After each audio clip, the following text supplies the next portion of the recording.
I live in London. It's an amazing place packed with famous sights.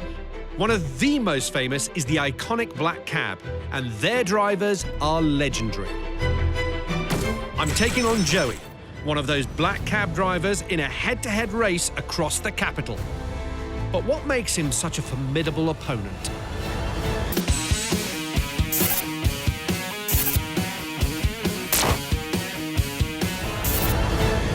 He knows every single street in London. It's taken 4 years for him to do the knowledge, which is the test that all taxi drivers in London have to do. They have to know every single street.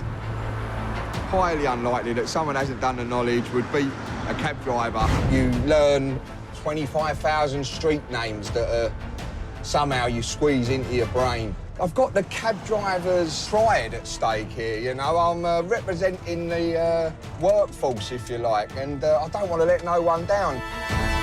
The challenge is simple. We'll both have to take the quickest route we can get between 2 points in London.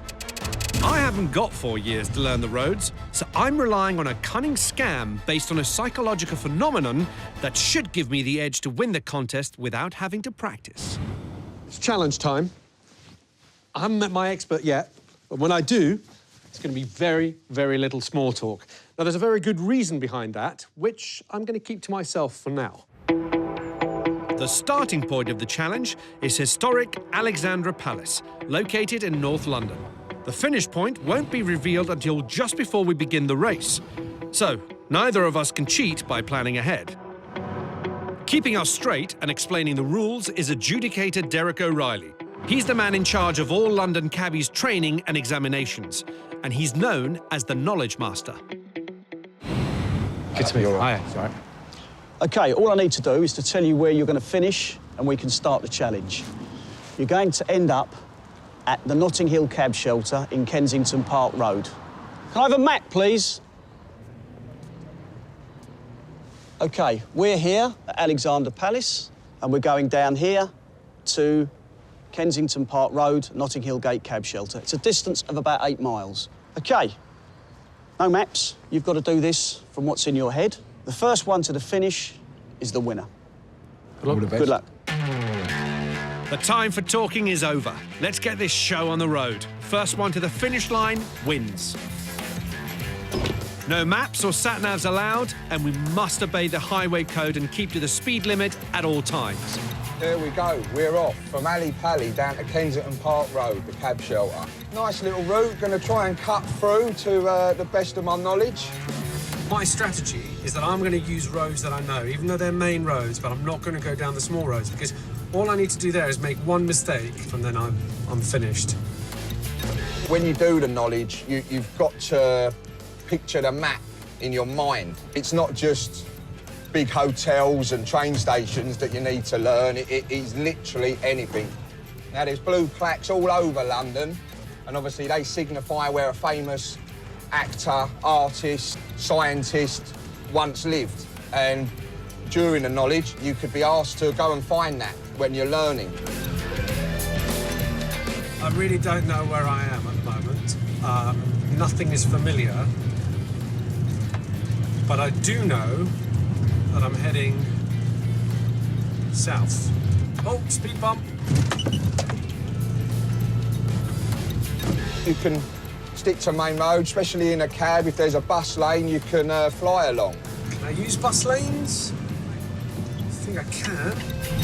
From the moment that Derek, our adjudicator, said the second point, my mind was like, right, OK, I need to get to here.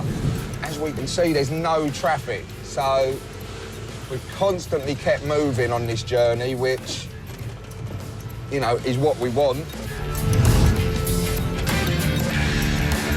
So it's a good job I got me shorts on, because I'm starting to sweat a little bit. Now, this is the moment of truth. We shall see.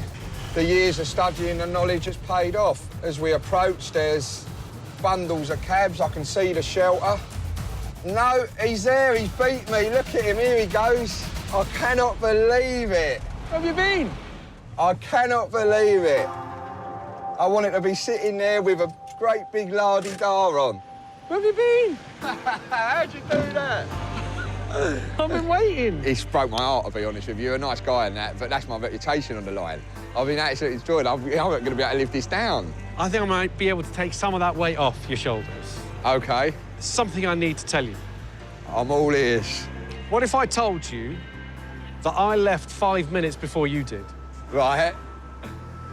Well, This is my explanation. my God, what's happened here? I told you I had a cunning plan. Here's how I did it. Winning this challenge was all down to an incredible psychological phenomenon which has always fascinated me called change blindness. It's an amazing trick our brains play on us to cope with information overload, and we're all susceptible to it. We fail to notice small differences in our surroundings in order to concentrate on what our brain decides is most important.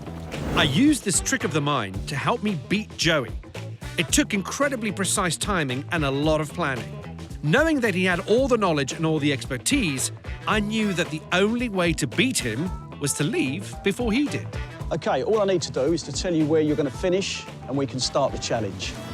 You're going to end up at the Notting Hill cab shelter in Kensington Park Road. Officially, that was the moment we could start the race, and that's exactly what I did. To get out of there without Joey knowing, I needed the help of my friend James, a guy who looks a little bit like me, who dressed in identical, noticeably nasty clothing. James, you ready? Yeah. Looking good. When the map was brought in, it blocked the line of sight between me and Joey. I then quickly swapped places with James, made my escape, got into a third cab I'd hidden away from view, and started the race. The most important thing for Joey's brain at this point was finding out where to go on the map. Joey failed to notice that I'd been replaced by someone else, even shaking hands with the new me before starting the race. By the time Joey began his journey, I was already well on my way, giving me the extra time I needed to navigate the streets of London against a man who knows them inside out. I cannot believe it. When Joey reached the end, he didn't even notice that I'd changed back again. Probably because he was so focused on trying to work out how an inexperienced driver like me got to the finish line first. I must admit, I was totally had. I never realised it, and I thought, how's he beaten me? I knew that I've run that well. We haven't hit traffic, we haven't snagged anywhere, and he's done me. Like, I'm thinking of going back to the knowledge school.